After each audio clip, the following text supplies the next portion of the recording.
接下来这个现象你要怎么解释呢？不同门派包含了精准预言了缅甸强震的泰国的预言师，还有极为知名的占星师诺查丹马斯，不约而同，他们都警告世人，2026这一场劫难无可避免，而且同时指向了东亚，在亚洲的这一块已经非常缩小的范围。你好好的来听这一题，台湾躲不过了吗？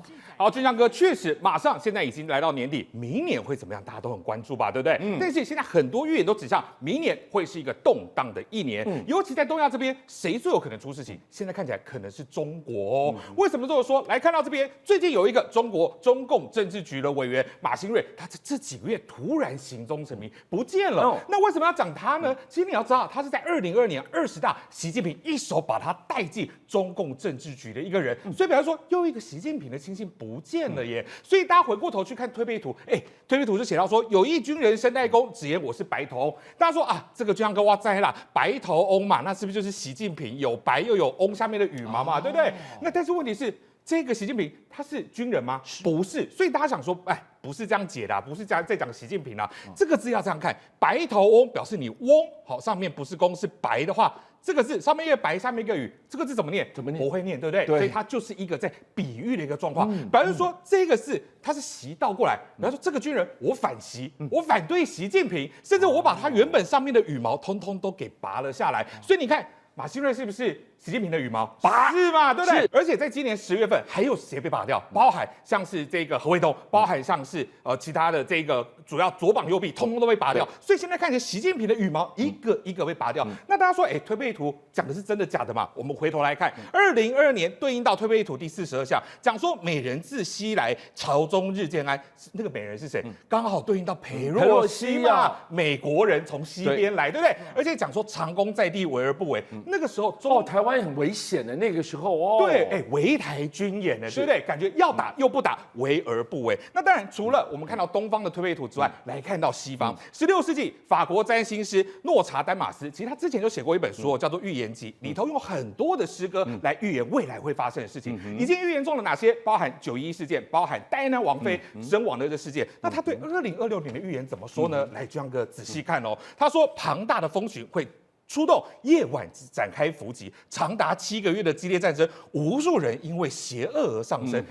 这个蜂群不是在讲真的蜜蜂，现在打仗用什么？无人机，无人机啊！所以庞大的无人机会突然出来，在夜里开始进行夜袭。而且他说，当火星主宰这个运行轨迹的时候，人类先前会洒落在这个圣地之上。火星过去讲的是什么？战神。所以表示说，是不是明年会打仗呢？而且他还说，3团烈火从东方升起，西方会在寂静中失去光芒，是不是表示这场战役之后，西方会落败，东方会兴起呢？所以回到江明刚刚开场的第一句话，会从中国开始发动这样的不安蠢动的气息，而一切的一切都因习近平而起吗？你说，刚刚也就是几个龙派、几个门派、几张图，你就要说世界不安？来，这个人够准了吧？怎么也讲出一样的话。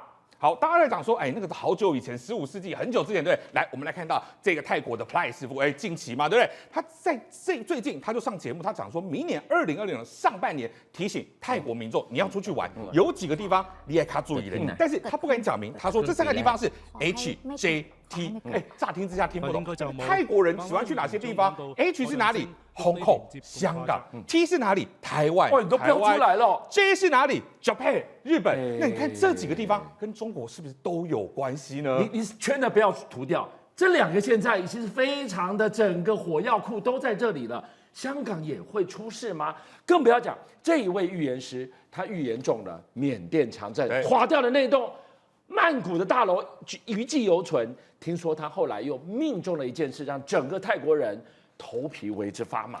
Play 其实非常的厉害因为其实呢，除了刚刚讲说地震之外，包含地层下陷，包含泰国东岛，它全部预言中之外，最让大家觉得最可怕的是，他当时预测在今年在泰国的南部会有异常的水灾。我们之前讲过，泰国300年一遇的暴雨，他当时就提醒民众，你家里的东西都往2楼放，你要囤很多的罐头，因为到时候泰南会出现非常大的一个洪灾。结果真的就被他给说中，所以你会觉得说他讲的真的很准。明年是不是 HTJ 这3个地方都要特别小心？尤其我们再来看到，我们用这种东方我们讲说天干地支来对应，明年农历年是马年，后年是这个羊年，但是你对应去看哦，明年的这个马年不一样哦，明年的马年是火马年，后年的这个羊年是火羊年，所以人家在讲说赤马红羊节这60年才会一遇，而且过去只要你遇到赤马红羊的时候呢，都会特别的动荡。不是我随便讲，翻开历史给大家看。在之前，我们最近遇到的1966年、1967年，这个时候刚好也是遇到所谓的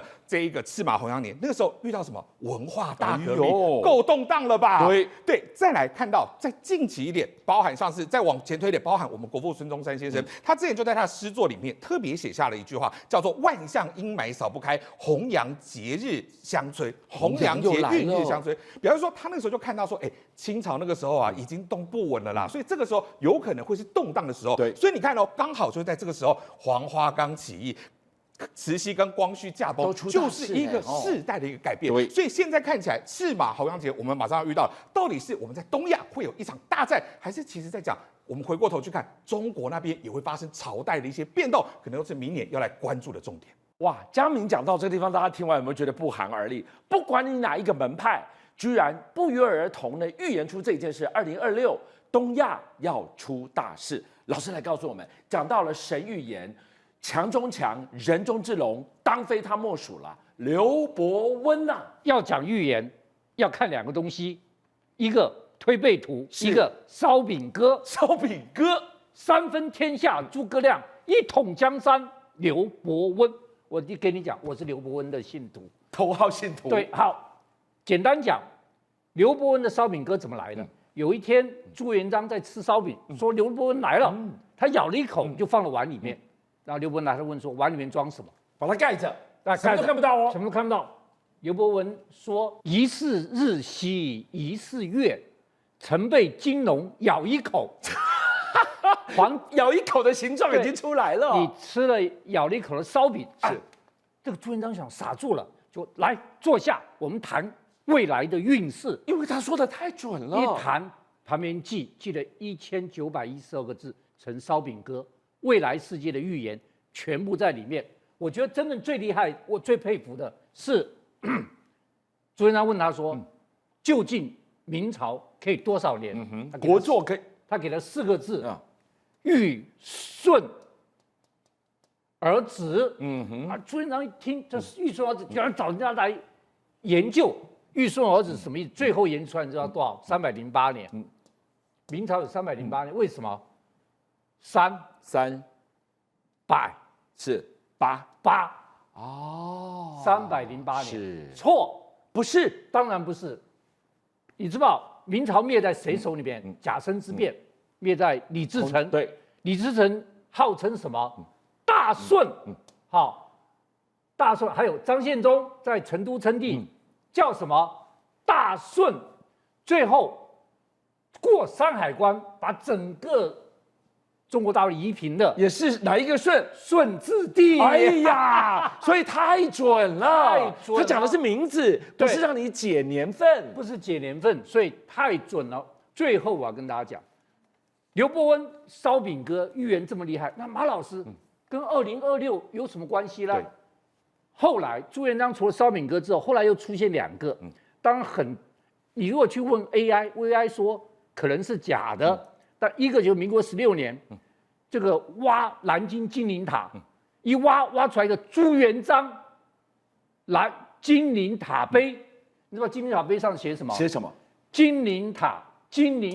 刘基建，刘基就是刘伯温，借时差，蒋介石差，居然写在它上面，所以这个刘伯温的金陵塔碑，明朝的刘伯温预言了后来的蒋介石，说蒋介石挖这个碑，一身冷汗，怎么可能？好，后来中共当政，结果太行山发生大地震，山壁跌落，趴下400多字的救劫碑曝光了，曝光了。好，注意看，这个叫做什么碑？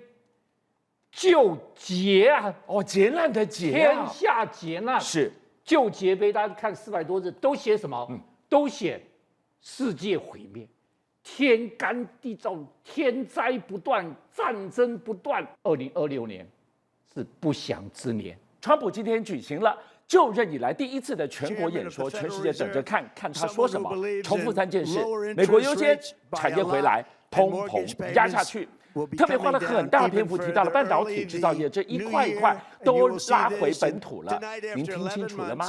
大家都知道，原来背后有很大一部分是我们台湾在后面撑着供应链的。所以我们今天看到了，川普要让美国伟大。同一个时间，反观习近平呢，北京一边反日，结果中国人用脚投票。11月前往日本旅游，人次不减反增。更尴尬的是，居然中国要把人引导去俄罗斯，实际人去了，居然是被当盘子，咖啡一杯要你天价，警察随便罚钱，餐厅摆谱不欢迎你中国人。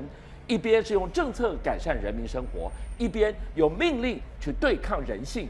那不就立刻高下立判了？对，没错。事实上，川普在昨天晚上呢，在周3的晚上的时候呢，在全国的这个黄金时段的演说，他讲了这个他上任以来的这个成就啊。他说，短短几个月，我们就从最糟变成最棒的，笑我们的人都笑不出来了。然后他讲到说，我们投资引了非常多投资啊，有18兆美金之多啊，这么多的时候就说，你看我们现在美国的半导体非常多都回到美国来了。好，那我们仔细来看一下。的确，如果以他这一年左右的这个政绩来说话，这张是美国半导体的这个大概的这个图形哦。那这里面来说话，蓝色的就是所谓的晶圆厂，那这是设备厂，红色的点，然后比较绿色的点就是包括说像有一些就是材料公司啊，或是 R&D 的中心，你看已经遍布到全美国去了，密密麻麻的东西。那当然了，里面有我们台湾帮助美国做了非常多事情，还有包括韩国啦，各国产业都到这个美国去，才让美国的半导体呢虎虎生风的一个状态。好，那我们就讲，那他除了这个讲到这些之后，他又说，你看啊，我重返白宫以来，我已经签了这个221道行政命令啊，人家就帮他统计出来，这些大概都是聚焦在国内的这个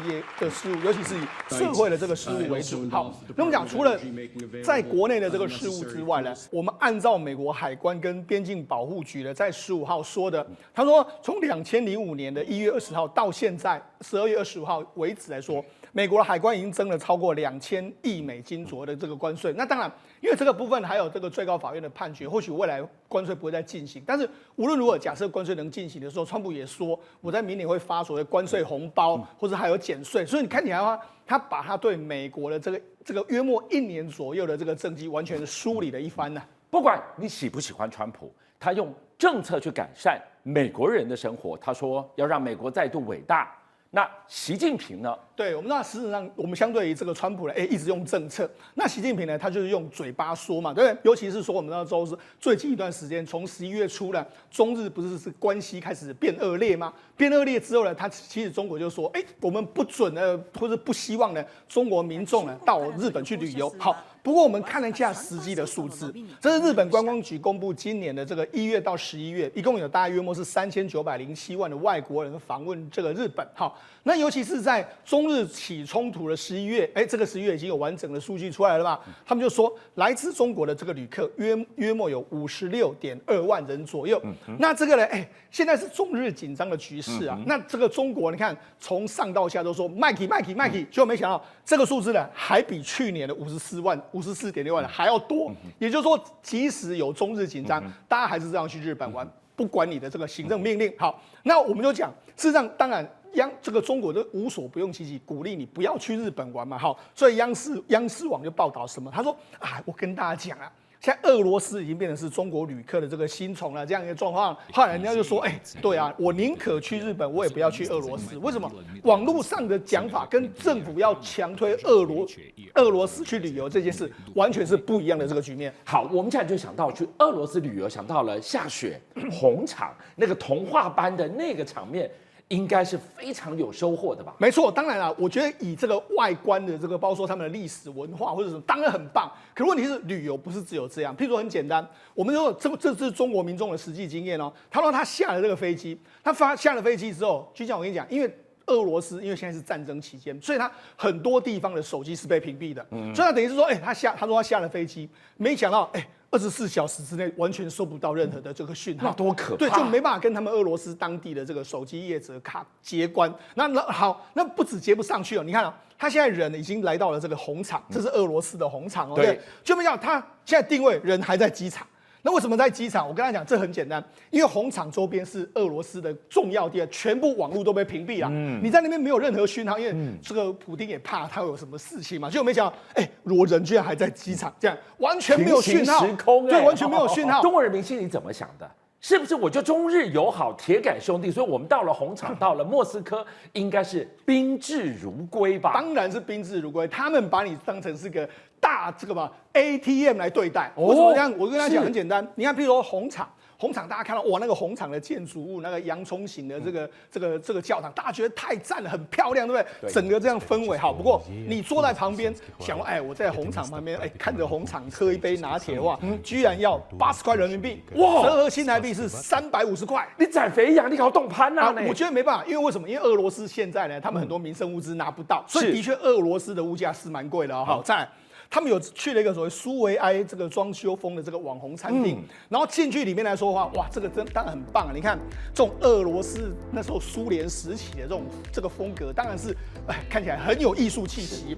就没有他点了一个餐，他说这个人均消费大概是500块人民币，折合新台币是2200，不便宜耶。2200，你想说一个人应该有好的菜色嘛，对不对？就没有他吃说什么。他觉得这个跟我在大学或者在这个一般的吃的食堂食物差不多，这个要价可能只要100-200块就好了。我为什么还要被100-200块台币？为什么还要被吃这么贵的这个食物？好，你看去那边消费这个感觉不好，所以我觉得这个会让你很多旅游体验会大打折扣。到这个地方已经很不舒服了。对，更扯的是这个现场啊。对，没错，还有更扯的是怎么样？譬如说，你看有一个男子他俄罗斯去，然后他没有带这个居住证，因为现在俄罗斯都要管制，说你现在居住在哪里？因为他怕有恐怖攻击嘛。然后警察就把他盘查，就说徐俊相，你现在要缴交5000块卢布的这个金额，就当然谈不拢嘛。谈不拢之后，后来这个警察就一直说，好，那谈不拢的话，那我就给你加价3万。3万之后，结果当然他不愿意交，他就被执法人员呢强行拖上，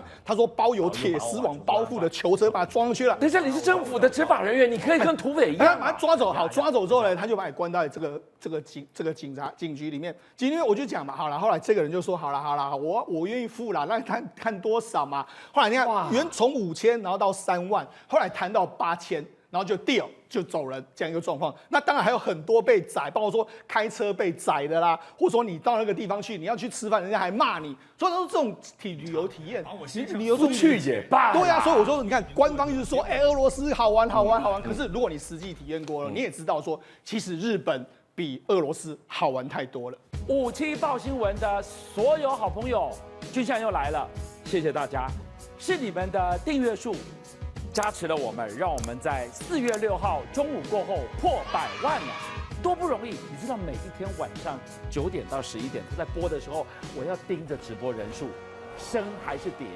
一觉醒来我要去看有多少人来点阅。一段时间你们给了我100万的订阅，真的无限感激。